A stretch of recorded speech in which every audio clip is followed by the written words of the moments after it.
at number 5 Ula Hansen Lane, Tesano, here in Accra. My name is Nanatufo Boate. Coming up. Judicial Service Staff Association of Ghana, JUSAG, declares indefinite strike over salary approval. By this declaration of strike, all staff of the service are immediately directed not to report to work from today onward, unless and until the President of Ghana complies with Article 149 of the Constitution. Also coming up, Supreme Court upholds decision to strike out cannabis cultivation provisions in Narcotic Control Commission's Act. Still to come, food suppliers give ultimatum to National Food Buffer Stock Company over unpaid debts. Failure to pay us in 14 days from now, all the arrears owe our members, we will resort to picketing in the premises of the National Food Buffer Stock Company. And later, construction resumes in Kofodia Township.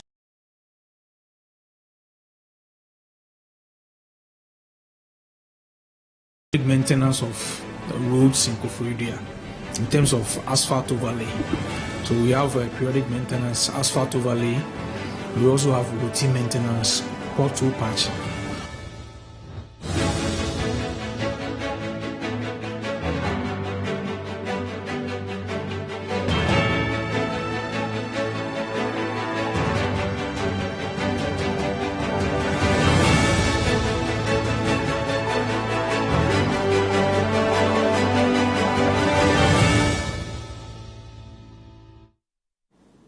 Many thanks for staying with us here on CNR Extra, broadcasting live from our studios here at number 5 Ula Hansen Lane, Tesano, Accra.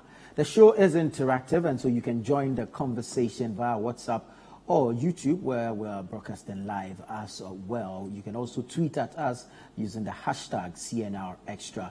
Joining me in studio this morning is Jude Mensah Duncan. Good morning, Jude. Good morning, Nanatufo. Looking sharp as always. Thank you. It's always a pleasure to be here and to be here with you as well to review and discuss the big stories that's made headlines. Great stuff. Talk of big stories. One of the biggest this morning is that ongoing strike by members of the Judicial Service Staff Association of Ghana, JUSAG. They have had cause to complain about some reviewed salaries that are yet to be implemented by government. Take a look at this. Justice delivery throughout the country is expected to come to a standstill as the Judicial Service Staff Association of Ghana, JUSAG, declares an indefinite strike due to the non-approval of their salaries. The association has been appealing to the President, Nana Akufo-Addo, to approve the new salary structure presented last year, but their pleas have been disregarded. JUSAG also alleges bias on the part of the National Labour Commission, who was expected to act as an impartial arbiter. Here is the full report. In a letter addressed to the Executive Secretary of the National Labour Commission, the Judicial Service Staff Association of Ghana gave the President a deadline of Friday, May 12, 2023, to approve and implement the reviewed salaries, including all arrears dating back to January 2023. JUSAG submitted its proposal for the salary review for 2023 to 2024 on October 31, 2022 to the Judicial Council for consideration in their advice to the President as mandated by Articles 149 and 158 Clause 2 of the 1992 Constitution of Ghana. JUSAG has been actively working to secure approval for the new salary structures since last year, but their efforts have been in vain. During a press conference held in Accra, Samuel Afote-Otu, the president of the Judicial Service Staff Association, expressed the inability of members to sustain their livelihoods under the current economic conditions with their current salaries.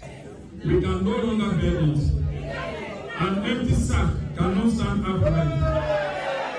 The National Executive Council of JUSAG, for consultation with Judicial Service Association of Ghana, JUSAG, Senior Staff Association, SAGI, Drivers Association, Finance Staff Association, and all stakeholders who, by this declaration of strike, all staff of the service are immediately directed not to report to work from today onwards.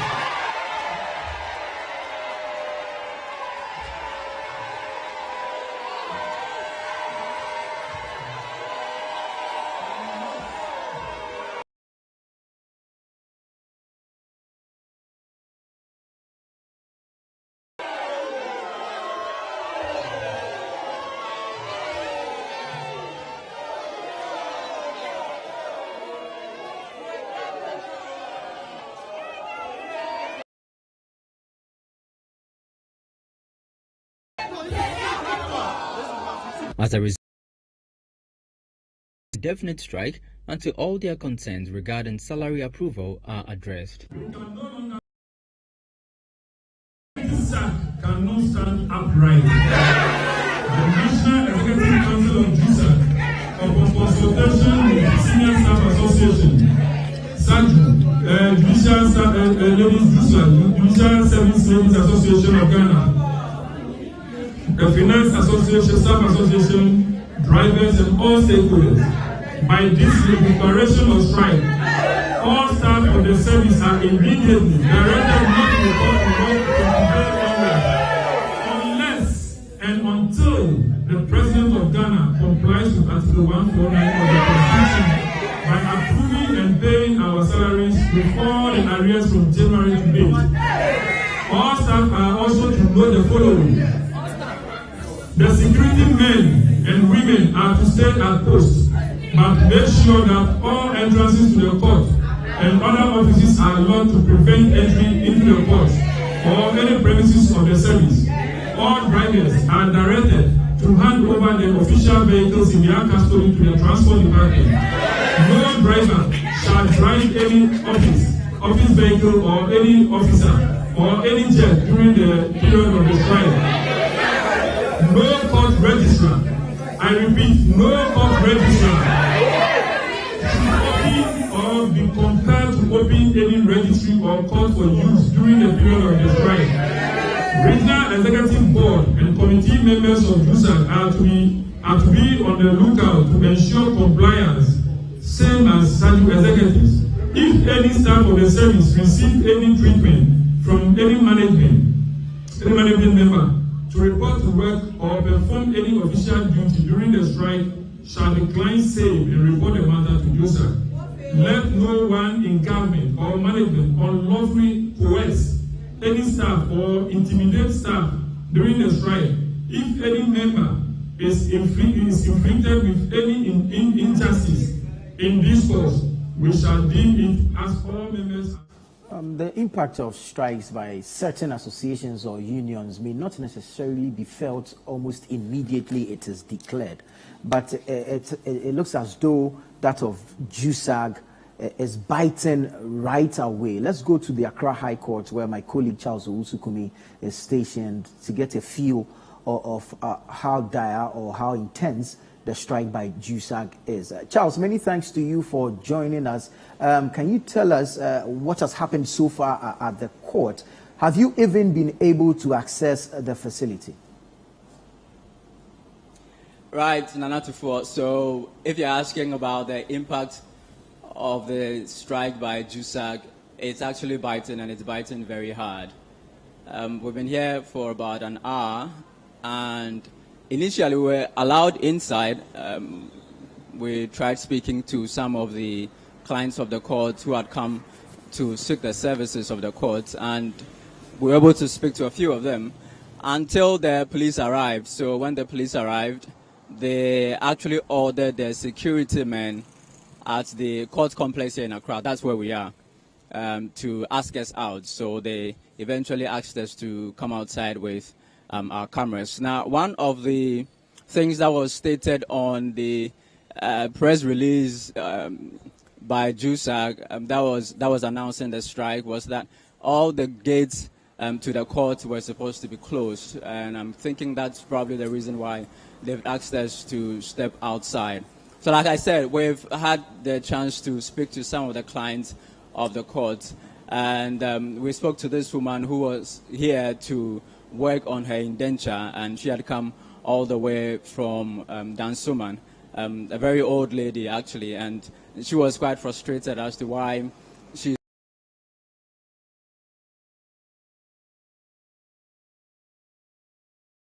would be back to work and for her to be able to access the services that she came here for. One other gentleman, he says that he comes here very often. She often frequents this court, and that he was also very visibly frustrated. He says that he has about 70 cases here in the court. And he mentioned something that was quite instructive, that even for the police service, this is affecting their work. So imagine that someone is in police custody and has to be brought here in court. There is nothing here. I mean, there are two receptionists available now, and their work is to actually turn people away.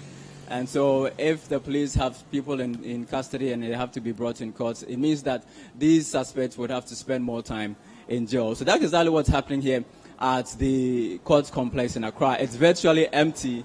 If you come here often, you'll know that this is not how the situation is most of the time. It's a very busy place. It's the building that houses the High Court here in Accra.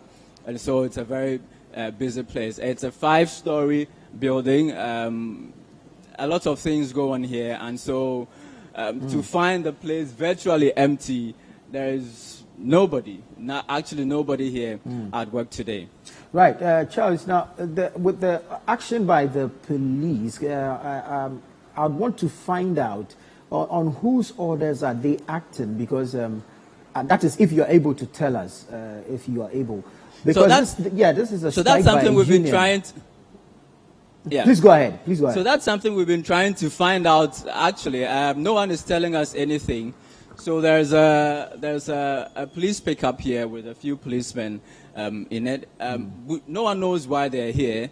But like I said, we were inside the premises of the court complex until they arrived. So when they arrived, they spoke to the security here, and eventually they asked us to step outside with our cameras, and if we wanted to film, we'd have to film from outside. We've been trying to find out exactly why the police is here, what their business is, but no one is telling us anything at the moment. And clearly there's no activity at the court now because of this strike. So the security men are at post. Theirs is to what? Ward off customers seeking justice or some legal service? No, so if you're coming to seek legal service, you'll be allowed in. And it is the job of the 2 receptionists I mentioned earlier. Theirs is to inform the clients that the JUSAG is on strike, and so the courts are not in operation, and then they will turn them away. Did any lawyer show up at all with a client? Because we are picking reports in other regions where some lawyers and their clients were turned away due to the strike that is in motion.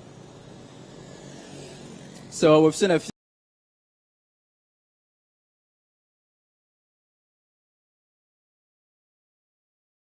to get them to speak to us as to the impact of the strike on their work, but they declined to speak to us. Well, there were lawyers in here. One of the clients that I spoke to told me that his lawyer informed him about the strike. When he got here and called the lawyer told him that no, there's a strike action ongoing at the moment, and so the lawyer wasn't joining him here, so he had to leave. One other person that I spoke to said something about costs.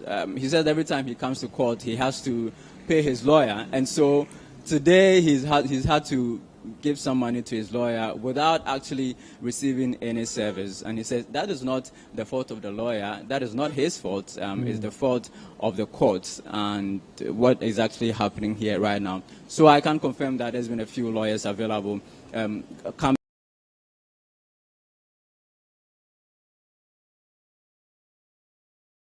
Particular individual seeking some legal service. The High Court complex, not necessarily too far from the Supreme Court. Have you been able to pick up any information as to the situation at the Supreme Court, whether it's same or any different? So we're actually on our way from here to the Supreme Court, but reports we've received is that it's virtually the same.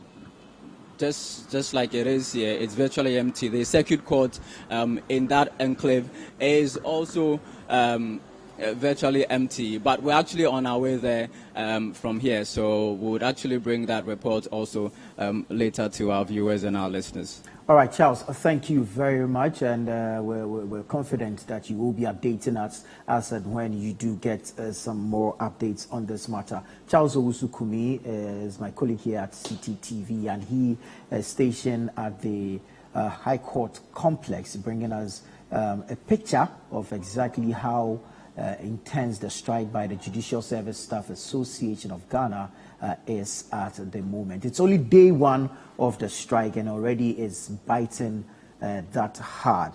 Perhaps a very bad time to fall foul of the law.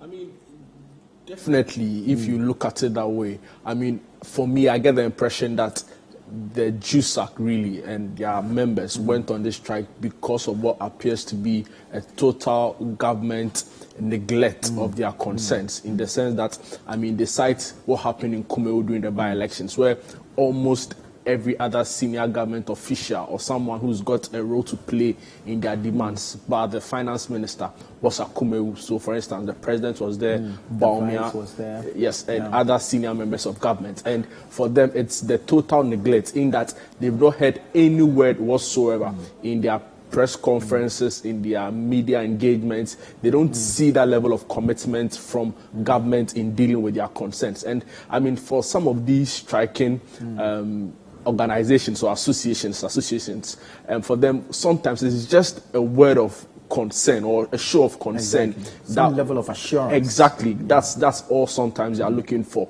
and reassurances really. But it's been almost non-existent in this particular case. So you understand why they want to go on the strike. I mean, it has very dark consequences on our democracy. It has dark consequences on the rule of law, because then we are headed towards a state of lawlessness, really. So we hope that they are able to get back to the negotiation table and address their concerns. I think that we are in a very difficult time as a country. There are no two ways about that. The finance minister himself right now logged in talks with the IMF. So many things happening in the country. So it's a very difficult phase to find yourself in. But like I've said, if you look at the current situation you find ourselves in, it's only going to complicate matter. Some research by some group in the northern region suggested that our justice delivery time span was about 103 days. It means that this is going to even get worse. Exactly. And we already have complaints about how, like they say, the wheels of justice grind slowly. And in Ghana's case, it's probably like the slowest, because there are so many cases that have still, high-profile cases included, that have still not been resolved. And now we have to deal with judicial staff going on a strike. And if you understand the way our courts work, it's almost impossible for justice delivery once this group goes on strike. So it's a very difficult situation to be in as a country. I mean, those who are very pertinent cases, they need some sort of clarification from the courts, who find themselves in very deep trouble. But like I said, it doesn't look good on the country, on our democratic credentials, on the progress we've made in terms of the rule of law and justice delivery. So for me, it's a very bad feather in our cap, and I hope that, like I said early on, they are able to go back to the negotiation table and sort out their differences with government. But JUSAG appears to me as having been very patient with this matter, because these concerns, they did not just raise them yesterday. It's been over a period of time. They even issued a 14-day ultimatum. And it's as though they have some, I don't know, some reservations towards the National Labour Commission as well. Remember, the commission was set up by the Kufuor administration to deal with some of these as an arbiter in between the unions and, of course, the government or their paying masters. And JUSAG feels as though the commission is being biased towards them. Yeah, I mean, you can understand their resentment towards the Labour Commission, and it's so with many other associations that have gone on strike in the past. They feel like, to some extent, the National Labour Commission always appears to be on the side of government. With government, and you can understand why it is so. So, and I also agree with you to a very large extent when you say JUSAG, for instance, have been very patient with government, because on numerous occasions we've seen them in our news bulletin threatening to go on the strike. In some instance, they gave ultimatum. I mean, 14 days now it has elapsed. And like I said, I feel like the annoying bit of it for them was the total neglect on the part of government. Because they've attended to invitations by the commission, expecting to see a representative from the government side, but nobody showed up. Exactly. Yeah. So for them, it appears quite insulting. So which reason they'll put everything aside and go on the strike, especially considering the times we find ourselves in. So I made reference to Kumewu. We all saw and heard some of the things we heard. We are yet to substantiate. But I mean, if anything we heard and some of the videos we saw is anything to go by, then it means that there was some level of profligacy on the part of government at the by-election, and they feel like they have not had a fair share of that sort of attention. So they were even hoping that the cost of living allowance be extended for them. Because it was raised in their other reviews now had been approved for other workers, but theirs was yet to be approved. And so extend the COLA for us while we wait for the approval. But it's quite interesting, the time frame or time space within which all this is happening. I mean, CJ just went on pension. Justice Jones Doche, by virtue of he's the finest CJ we've seen in a long Justice time. Doche, by virtue of being the senior member, is now acting. Justice Tokonu is expected to face the Appointments Committee of Parliament tomorrow, but JUSAG is on strike. I mean, let's paint a picture of how serious this is, because in the Ashanti region, just this morning, some persons who are on trial in connection with the murder case and were expecting a ruling today have been sent back into custody. I mean, Nana, like I was saying, it has very dire implications for our democracy, and it's very serious. Like I said already, there are so many challenges that have confronted our justice delivery system in this country, and you don't want to add the lack of or the inability or unavailability of judicial service staff to the tallest of problems in our judiciary. Mind you, not too long ago, we had to talk about on this particular show how lifts in some of these court buildings are not working. The washrooms are in deplorable state. So it's like a total... It's shocking. Perhaps the law must be tested.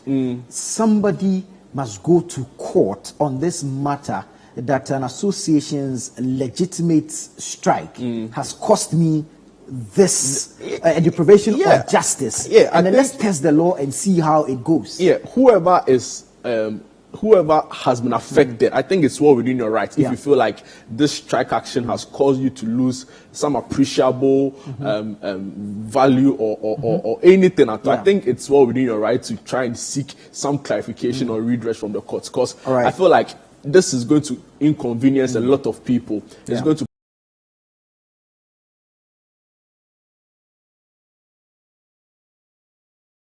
as a country. All right, now let's move to some other stories, because the food suppliers are up in arms with the National Food Buffer Stock Company. They also have issued an ultimatum for payment of some outstanding debts. Meanwhile, the National Food Suppliers Association has issued a 14-day ultimatum to the National Food Buffer Stock Company demanding payment for their outstanding debts. The association has expressed deep concern over the compromised credibility of suppliers, which is hindering their ability to sustain their businesses. The following report has more. Buffer Stock!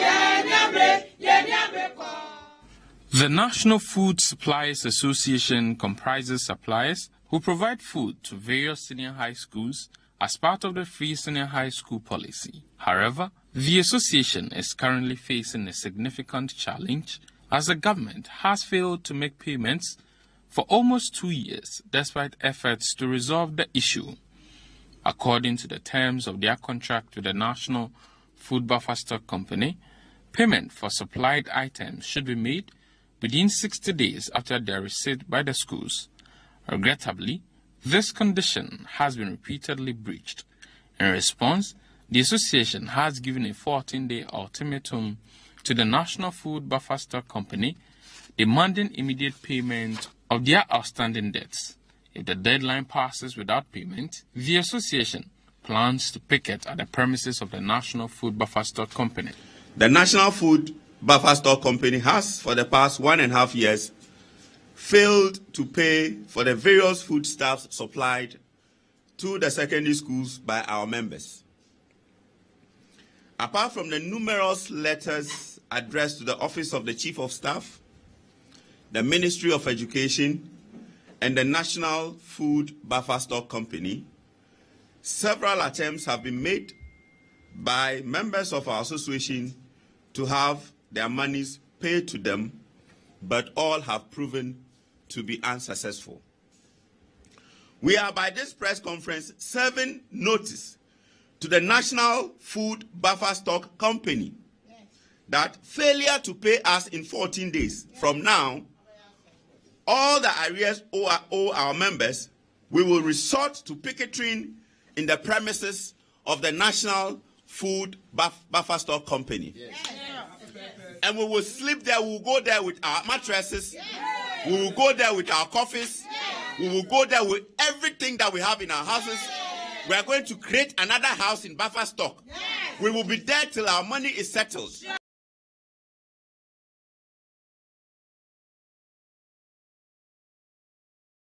The spokesperson for the association expressed grave concern about the impact of delayed payments on the supplier's credibility.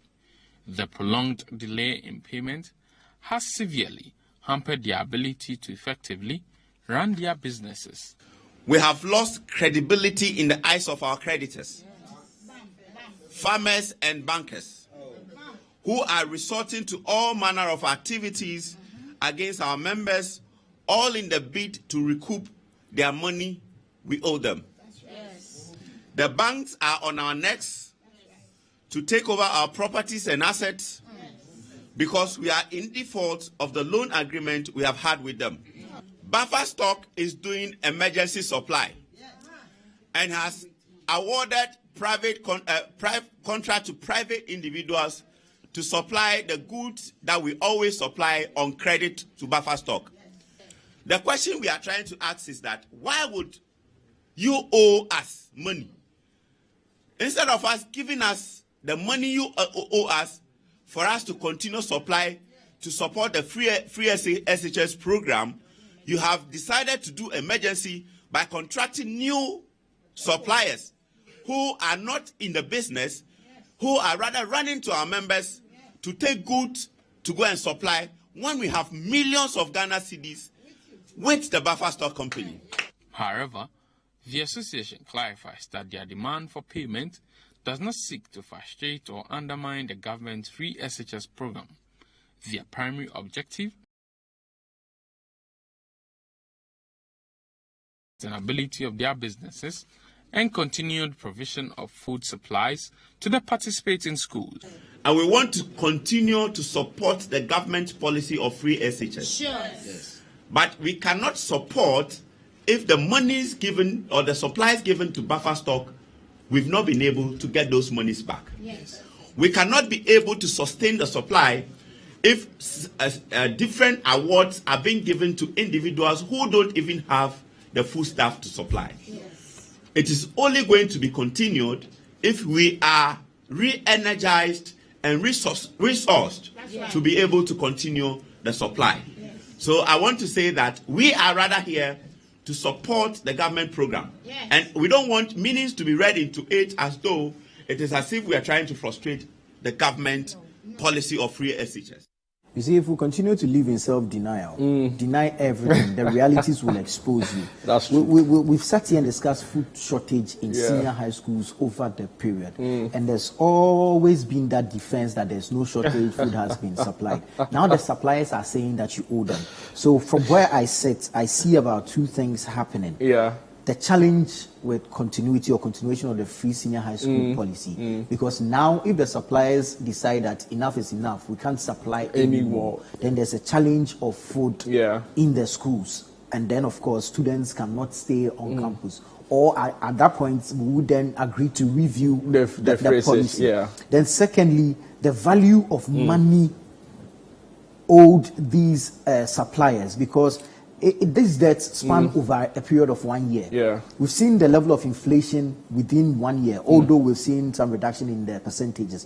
But within the past year, we've seen the inflation that has happened. And so clearly there will be some devaluation with respect to the monies they have committed to this. And you heard Mr. Medume in there saying that they have actually lost credibility in the eyes of their creditors. Yeah, I mean, Nana, you've said it already. I mean, it's just that. And to be fair, what you've said, it's the truth. it's what the situation is. And I agree with you that to a large extent this has undermined the free SHS program, and it justifies calls for a review of it, because then what happens when we reach a point where all of these suppliers are unable to supply again? So does it mean the policy comes to a halt? Mind you, the caterers are also unhappy. Exactly. So I mean, it puts government in a very difficult fix. But for me, I think we can see some positives out of it, in that this is a time we take a pause and say, okay, let's look at the progress we've made. Let's see how we can fine-tune it so we are able to get the maximum value out of this initiative. That is the free SHS policy. So I don't think they are doing it out of bad. I need my money to continue supplying you. They are losing credibility with their creditors. You get it? So it's going to it puts everybody in a difficult phase, because mind you, they also want to survive. That's their business. That's what they do to feed their families. And if this is how it's turning out, it's looking bad on them and bad on government as well. So I think what happens here is that government should relook at their position on the review of free SHS, and let's see how, because the toll is taken on the country's finances, really. Maybe we should just go ahead and decentralize the food supply system or the supply of food to the various senior high schools. And it might help, actually, instead of this central system where everything will have to come to national for onward distribution. If we decentralize, then maybe the local suppliers within the various districts can also help, and it's easier and more affordable. Anyways, you're still watching CNR Extra here on City TV, still ahead. Supreme Court upholds decision to strike out cannabis cultivation provisions in the Narcotic Control Commission Act.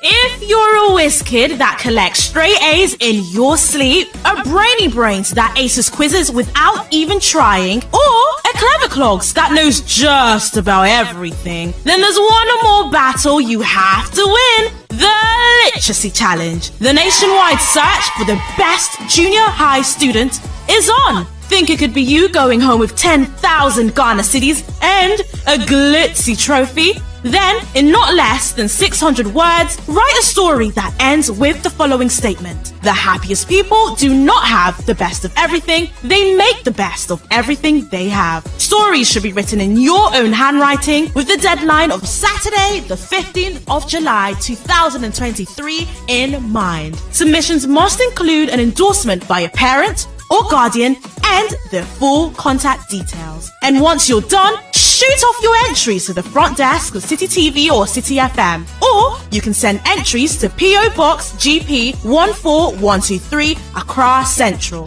For more inquiries, call 0558 973 973. The Literacy Challenge 2023 is powered by City TV and supported by City FM.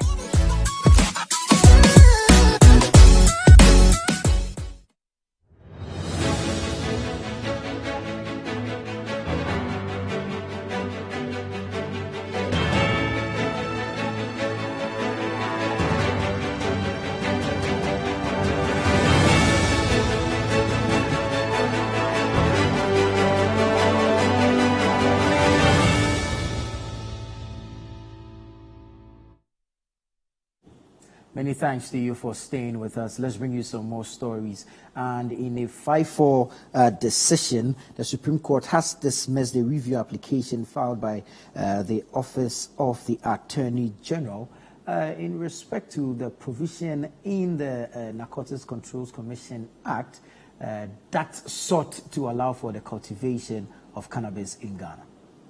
The Supreme Court has upheld its decision to strike out provisions in the Narcotic Control Commission Act that allowed for the cultivation of certain kinds of cannabis for medicinal and industrial purposes. Now, this follows a 5-4 decision dismissing a review application filed by the Office of the Attorney General.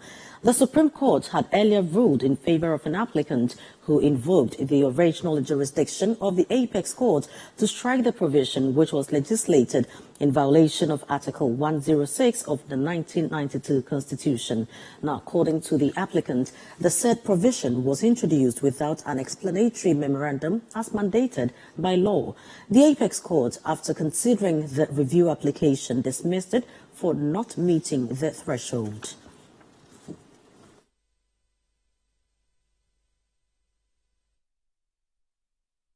Well, it's a matter of law, and the Supreme Court, I want to believe,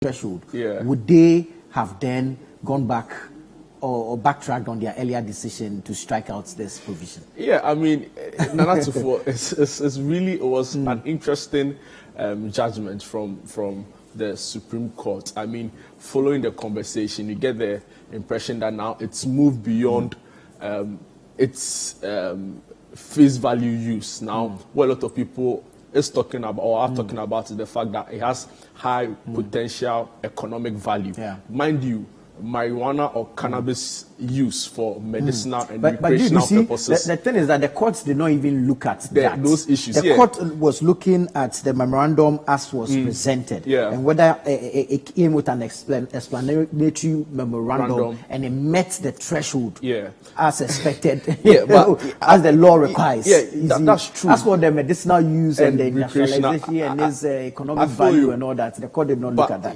And that's actually true.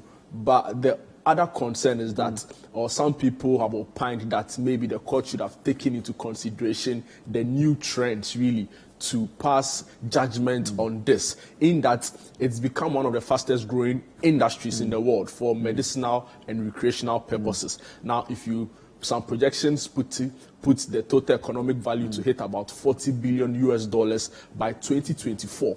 You get it. So it has some value in there. How much are you looking at from the IMF again? Just about some $3 billion. And if you look at the history this country has with the cultivation of cannabis sativa, that's the plant, I believe. I think maybe it's about time we relook at this particular situation and see how it can best fit our case. I mean, I don't personally subscribe to the fact that other countries are doing it, so we can also do it. Mind you, out of the 40 billion that is projected to hit by 2024, the top 5 countries producing it, only 4 of them, about 4 of them are going to rip off some 38 billion out of this. So it's not as though once you go into it, you are going to see the economic gains instantly. It's important that you take into consideration on a case-specific basis, the literacy rate of the country, the understanding of its use and all of that. But that notwithstanding, I believe that we need to have a different conversation about this in the country, in that there's an economic potential for it, in that it can, for industrialization purposes. I mean, the tax on it can even be something that will bring in some good revenue for government. So I understand that the court is doing, or the judges are doing their work in terms of passing out a memorandum on it and how this is supposed to be interpreted. But I'm of the view, along with some other persons on social media and social commentators, who say that it's about time we relook our position as a country on its use in terms of for medicinal purposes and recreational purposes because of its huge economic potential. But I'm sure if we're serious about its economic potential, then we know what to do. Exactly. An amendment of the provision, and then of course accompany it with the explanatory memorandum, so then when it comes to a matter of the law, we wouldn't be found wanting. That is, if really we're serious about the economic potential of growing cannabis for industrial and medicinal use. Let's now take you to the Eastern Regional Capital, Koforidua. Earlier, we reported that the roads in there were in a bad shape. Now, following that report by City News' Neoni Amate Kanaku, we've seen some work being done in the region. Let's bring you some updates on that. Construction work has recommenced in Koforidua Township following a compelling report by City News on the appalling condition of the roads.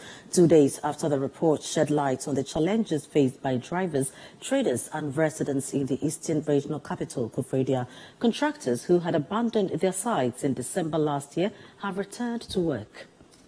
The state of the roads in the regional capital has ignited anger among thousands of residents, prompting them to schedule a demonstration on June 8th. According to the residents, the report by City News played a significant role in pressuring political actors to compel the contractors to resume their work. Okay. But it is long overdue. This should have happened long time. Koforidua, our roads network is very, very, very, very bad. We can't do anything. We complain. So when I heard that City FM is in town, I'm so happy. So I want to take this opportunity to thank City FM. If not you people, we should have been in this darkness. I will have media, but I don't know what's happened. So thank you very much. You know, it's our tax that is used to also pay them. So what we are telling them is that we are in a dangerous situation whereby if it happens like this, and it's not MPP, it's not NDC, it's something that continues happens on daily basis, on monthly basis. So if better for them to change, is also good. The Department of Urban Roads has outlined specific tasks assigned to the contractors who have returned. These include periodic maintenance, asphalt overlay, routine maintenance, and pothole patching. The Eastern Regional Hospital Road and the B. Foster Stretch to Agato Market have been identified as priority areas for repair. Engineer Samuel Mensah, the Director of Eastern Regional Urban Roads, spoke to City News regarding the scope of work for the contractors. He clarified that the Galloway High Court stretch has not been neglected. So this is an ongoing project. So we are tackling all those. For example, the Zongo, we have about 4 kilometers to be done there. The Minyela Road, we have about 3 kilometers. Adan Road, Jusu Estates. If you just say Abraham Kwanta to if you just say traffic lights, we are working all over the city. But as I said, it's gradual. There's priority. We have priority areas. We all agree the road to the hospital is critical, and also the main road to the CBD from Melcombe, Methodist, B. Foster to if you just say traffic lights. That's the main road. We'll be working on that. So rest assured, we've not slept on them. It's an ongoing project, and we'll get there very soon. The return of the contractors to site has been a welcoming news, especially for management of the Eastern Regional Hospital, who have described it as a relief. Emmanuel Akunai is the estate manager at the Koforidua Central Hospital. For some months back, when ambulances are coming to the hospital, probably those from Suhum, those from Akuse, very rough. The road, the nature of the road alone is very rough. But what we've seen from this week, the management of this hospital is very, very much appreciative.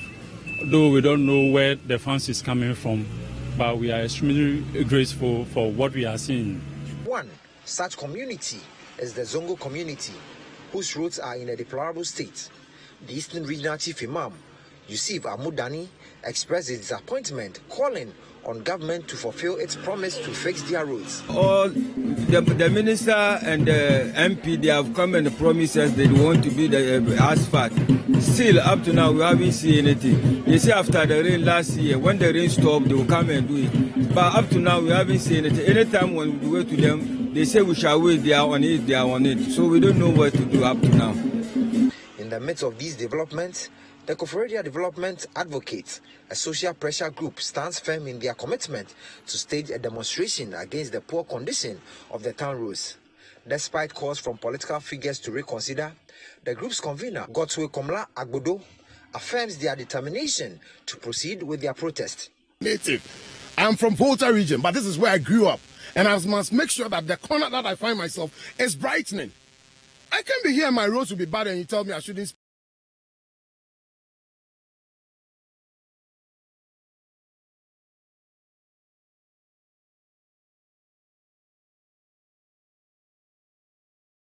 Engineer Samuel Mensah, however, refutes claims that the contractor's return is solely a response to the intended demonstration against the government regarding the state of the roads. About 2 weeks before that, so it wasn't because of the agitation and the planned demonstration. So basically, we've planned already. It's a contract. It's an existing contract which is ongoing. The contract was signed way before these issues came up, and the evidence is the contractor has been working. We've done a lot of roads in Koforidua. It's an ongoing project, so it's not because of agitation. So, following City News report on the deplorable nature of Koforidua town roads, construction works have commenced here at the B4 section of the traffic light. Now, it's still ongoing, and as you can see, the place has been cordoned off to allow asphalting on this particular stretch.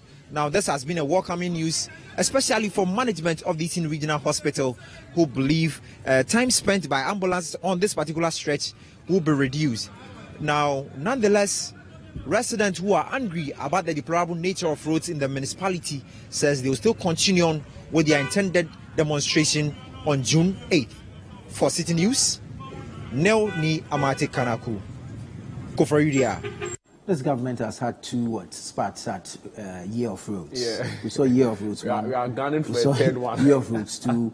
Well, most likely to see Year of Roads 3. Yeah. But what baffles me is that, there's a general consensus that we're under economic hardship. There's an economic crunch. But it looks as though when government wants to mobilize resources to move to a particular road to work on it, they can. We saw Kumewu prior to the by-election. Now we're seeing Koforidua B4 Star Road. Yeah. The reasons ascribed to for the say that there's a threat of demonstration, and I don't really buy that. But for whatever reason, it's as though government can move to site or move contractors.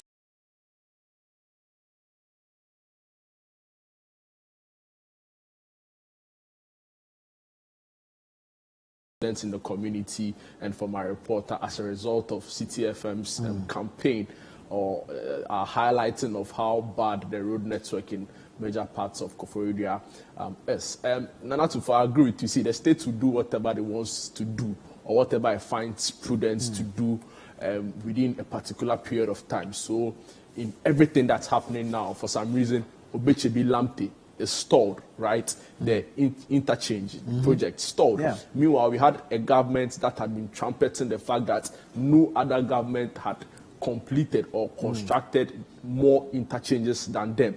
But for some reason, Obechebi, which is like, if you know where it is, the Kaneshi first light, the Kaneshi area linking to First Light and Circle and Kolebu. Yeah. If you understand how important that runabout is and how much of a campaign message or slogan it had become for government, for it to stall and Kumewu to go ahead means that government will do whatever it wants to do or when it wants to do it. When it wants to do it. So that is fair enough. Whether you are doing it during a by-election or you are doing it in a normal time frame, the most important thing is that it's being done. But my concern really has got to do with roads we term as priority projects, right?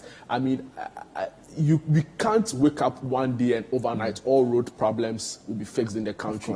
But it's got to be a well-calculated attempt at addressing the problems. And I believe that there are roads that are more, I don't want to use the word more important, but for lack of a better word, let me say there are roads that are more important than others because of its economic importance, because of the population around it. So from the report, we heard that a major concern had got to do with how slowly ambulances were getting to homes and to hospitals because of the poor nature of the road. So if you have a lot of people in a particular area, then it means that their roads should be a priority. So my only concern has got to do with what appears to be a pick and choose. Not too long ago, the Ministry of Roads PR was on government. He sort of brushed those things aside and said that that wasn't the case. We hope that government is committed to addressing the problems and the maintenance of roads. I'm sure maybe at another discussion we get to talk about how also it doesn't appear as though we are maintaining our roads properly in this country. But hey, I think it's great that government, after following our report, has decided to go ahead with fixing the roads in Koforidua. Right, perhaps we should be doing more of such reports so that we can get all the roads fixed. Briefly, the last time I was in Koforidua, really, I mean, it was an eyesore. After Koforidua, I went to other places like Akwitia. I mean, it was terrible. The roads are bad. The roads are quite bad.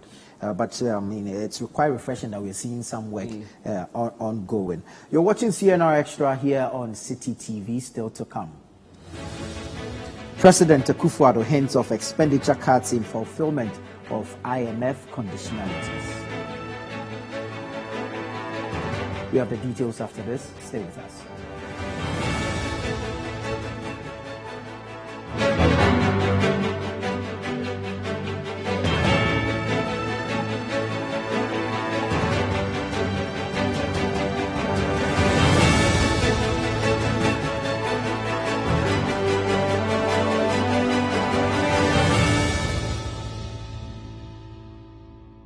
And just as was anticipated, day 4 has been long. But finally, we are at the Red Clay Studios. Exhausted, but excited. Because at 9 p.m., the night is still very young. We had quite the experience at the Red Clay Studios. With drummer and dance, with color and class, patrons were treated to reenactments of various folklore of the northern region. And the caravanites would simply not be left out of the fun. Catch the ending part of day 4 of the Heritage Caravan Diaries as it happened at the Red Clay Studios every weekday on City TV.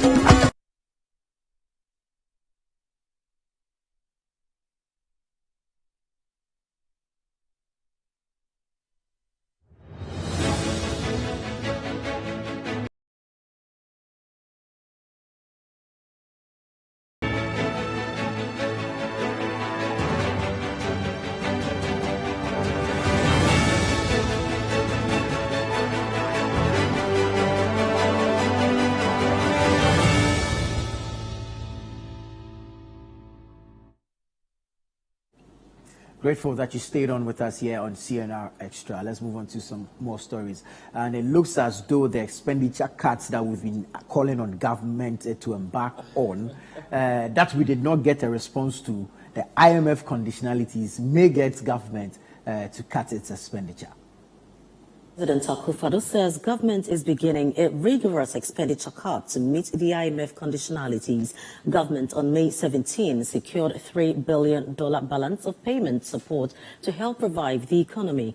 Already, the first tranche of $604 million has hit the Bank of Ghana account, with the rest expected by close of the year. And Akufo-Addo remains optimistic government will turn things around. City News' Hamid Riafe has more.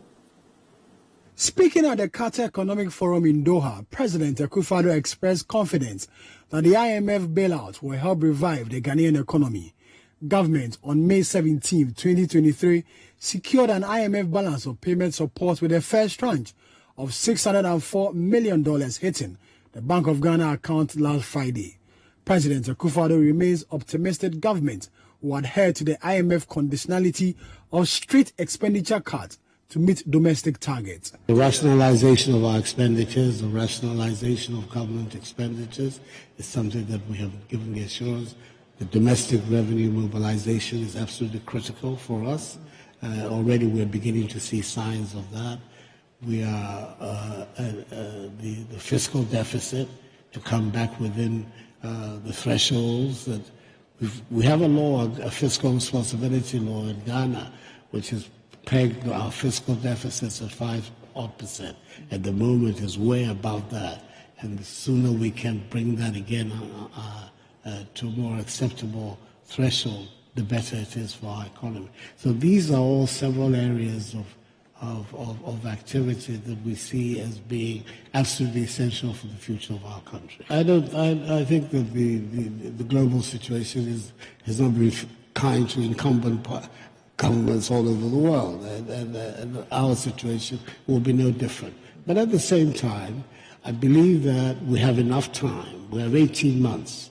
I leave office in January 25. which is literally 18 months, 19 months from now, to be able, with a very disciplined approach to the implementation of the IMF program, the repositioning of our economy, to be able to bring some growth back into the economy, some relief back to our population, to be able to convince them that, yes, it's worth them continuing the journey with my party and the new leader of our party, who we'll choose in December this year.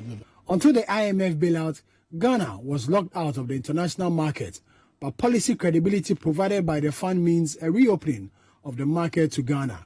Despite the risks of piling up more debt, President Akufo-Addo says Ghana will borrow from the international market to fund important projects. There's no rush to get back, but nevertheless, obviously, why not?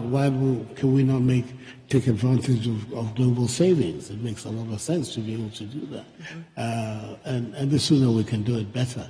I think that what the finance minister means is that we're going to try as much as possible to maintain the discipline which is required, which is the most important prerequisite of a successful program. Right. And that would mean ramping up our own domestic savings, being able to put systematic controls over public expenditure to make sure that we're always cutting our coat according to our cloth, and giving the impetus to private sector development, private sector investment. We're looking at that more than we're looking for assistance from the multilateral development banks, etc. But basically, these are the objectives that we are. At the end of it, of course, hopefully, position the economy of Ghana in such a way that we have a more diversified economy, we have a stronger economy that can withstand the exogenous shocks that we have witnessed in the last 2 or 3 years. Well, expenditure cuts, yes. It's not like you have much of a choice anyway. The conditionalities will force you to do some of these things. But going back to the market to borrow, I'm not too sure. And you see, for me, it's the inconsistencies with respect to government officials and the president himself on going back, the timelines for going back. Finance Minister Ken says we are in no rush. We've heard Minister of States at the Finance Ministry, Amin Adam says we are likely to go back. Now, President Akufo-Addo says he can't wait to go back. I mean, some economists and experts believe that the whole game plan for government was to, with regard to seeking an IMF bailout, was to eventually go back to the international capital markets to try and get some money to fund other projects. And I mean, Nana, if you listen to the IMF very carefully, you understand that this was to make sure our debt is sustainable in terms of domestic external, to ensure macro stability. They like to use these big words, and of course, inclusive growth. So for me, I'm not too comfortable with this contradictions, really, that has characterized this government's with regards to pronouncements on what really is the way forward with our IMF program. But I think it's quite welcoming that at least we hear from the president that there will be some expenditure cuts. So I'm sure we'll have time to be discussing some of these things in subsequent bulletins as and when they come. Fantastic. Thank you very much, Jude Mensah Duncan. Thank you to you for joining us here on CNR Extra. My name is Nanatufo Boateng. Keep watching City TV.